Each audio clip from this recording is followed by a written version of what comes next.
খুবই গুরুত্বপূর্ণ কথা। আপনার হাতে সময় থাকলে অবশ্যই ওনার কথাগুলো শুনে যাবেন ভাই।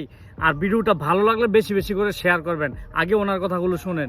হল সংসদের নির্বাচিত প্রতিনিধি হিসাবে, শিক্ষার্থীদের ম্যান্ডেট পেয়ে আসা প্রতিনিধি হিসাবে আমাদের প্রধান দায়িত্ব হলো আমাদের খাবারের সমস্যাটা সমাধান করা।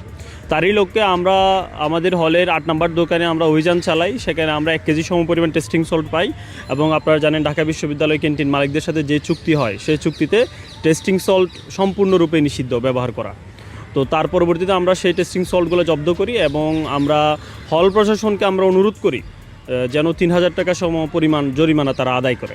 এখানে আসলে হল সংসদ অথবা ছাত্র প্রতিনিধিরা কেউ কোনো জরিমানা আদায় করেননি। তারা হল প্রশাসনকে হল সংসদের পক্ষ থেকে অনুরোধ করা হয়েছে, আমরা জাস্ট অনুরোধ করেছি। তারা বারবার ইসলামী ছাত্র শিবিরকে সামনে নিয়ে আসছে। তো আমি বলতে চাই, ইসলামী ছাত্র শিবিরের কি টাকার অভাব হয়েছে যে ক্যান্টিন থেকে টাকা নিয়ে তাদেরকে দিতে হবে?